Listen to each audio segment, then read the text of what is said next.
Card games on motorcycles! Okay, there. I said the line. Now I don't need anyone whining about why I didn't say it.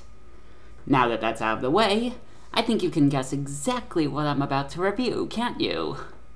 Yep, that's right. Yu-Gi-Oh! 5Ds.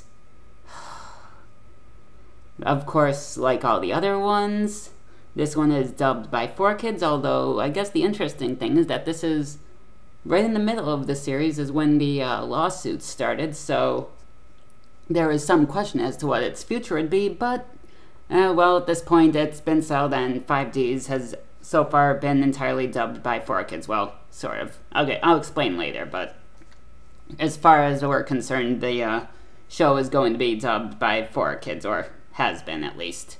So anyways, let's start this review. Might as well get it over with. Okay, 1. Is the opening left intact or dubbed in English? Well, here's the thing. It's that 4Kids actually had this sort of clever idea here. What they did was they made several different openings, and they held this contest on their website to say, okay, here's several options for the opening. Which one do you want us to pick? And they had fans vote for it, so of course, the one that got the most votes was the one they picked. Brilliant idea, right? Well, not quite. You see, all the openings were their own choices. Not one of them was an English dub of the original opening or the original opening itself.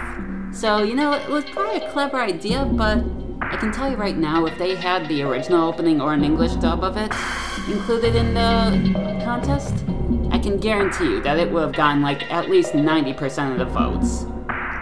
So, you know, next time just try including that as an option.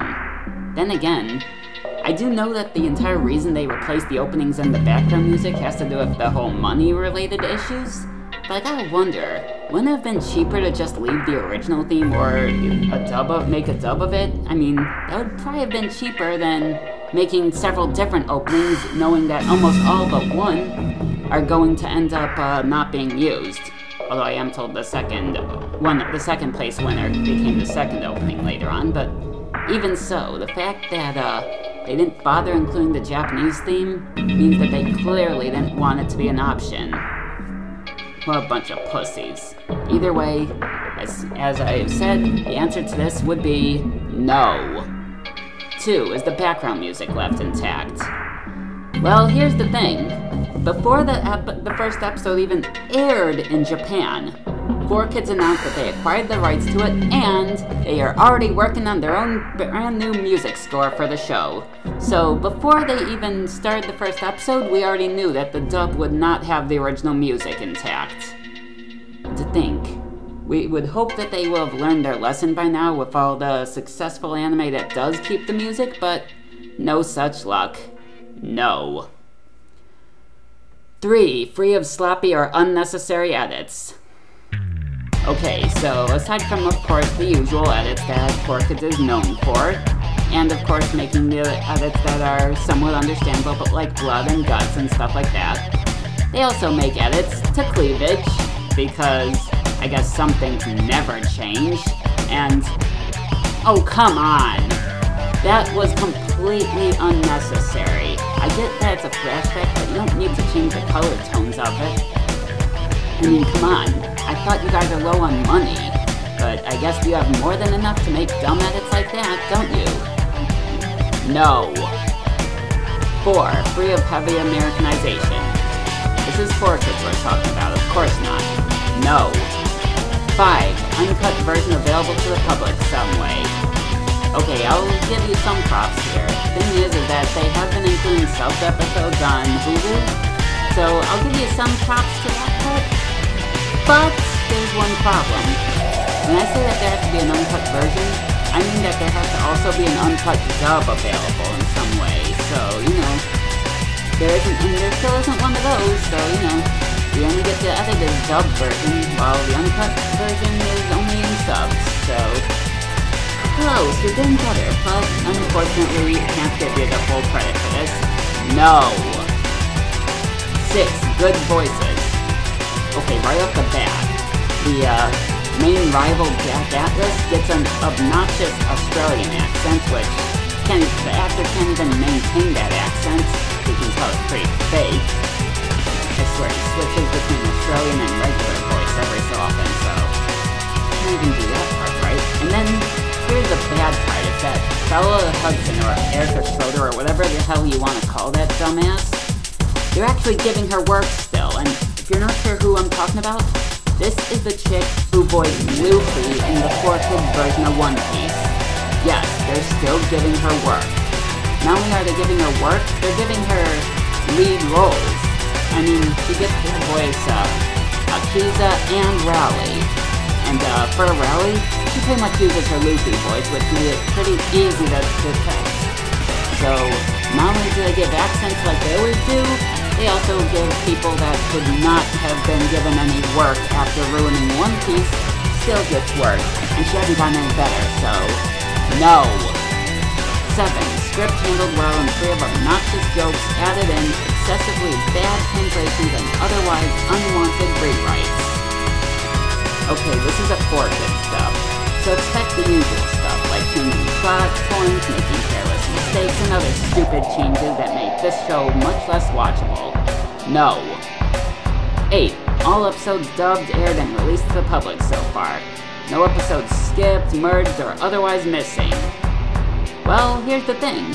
Much like GX, they ended it earlier than it was supposed to, which you might be able to make an argument that it had to do with the lawsuits, and I guess I could overlook that part, but in the middle of the series, or of what they completed before the lawsuit, they were skipping episodes. Yeah, like an entire chunk of episodes were skipped, as well as vital plot points were omitted, and yeah, some of them were, yeah, you could see them all subbed, but the fact that the dub skips it entirely, including several plot points that are pretty important, like the character dying, which I can probably guess why they skipped that, but the fact is, many of these skips make no sense. Just to do skips and leave everyone completely confused if you're watching only the dub. So, you know, it's almost as if it's One Piece all over again. No. Free of name changes. Well, let us bring up the entire list, or a couple of names just to give you an idea of what was changed. Aki Izayoi is changed to Akiza Izinski. Weird. Brave was changed to Brodor. Carly Nagisa is changed to Carly Kamini. Demak is changed to Davak. Divine is changed to Sayer. Harold is changed to Haldor. What? Are you serious? Why did... never mind. Jagor is changed to Lazor. Jose is changed to Jacob. Kyosuke Kiryu is changed to Callan Kessler. And you get the idea. Lots of pointless name changes, including some that defy all logic. Anyways, with that in mind, oh, and here's an amusing one. It's done to the monster cards. Oddly enough, they don't go changing Junk Warrior's name. Junk Warrior. Yes, you may laugh as well. But oddly enough, they have a card originally named Roadrunner. Yes, you know, like that character from Looney Tunes? Well, and in the English version they change it to Sonic Chick. Man, 4Kids is really getting scared of lawsuits, aren't they? I mean, you really think anyone from Looney Tunes is gonna care? No, of course not. But yet they still seem to make these changes out of paranoia. Even though they could have included the name and had it be a cute little joke so that everyone would be thinking what I was thinking in the English version and be like, meep meep. But that aside, the answer to this one is, of course, no. 10. Overall, is it watchable? Well, let's face it, all the other questions were a no so far, so it's clearly just as bad as any other 4Kids dub, so of course this one, without saying, is just as bad. No! So there you have it. This one, once again, gets a 0 out of 10, just like its predecessors. Yugioh Sexual will be the next one, I guess. You guys want it. Anyway. hopefully this will be the after that I will more sports.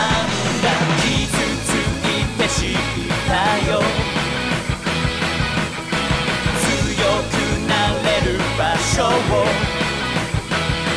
手のひらの夢重ねいつか君につなげようスタートの合図叫べ心求めるまま窮屈で半端な日常は飛び越えてやるダッシュして輝く未来全部手に入れるさ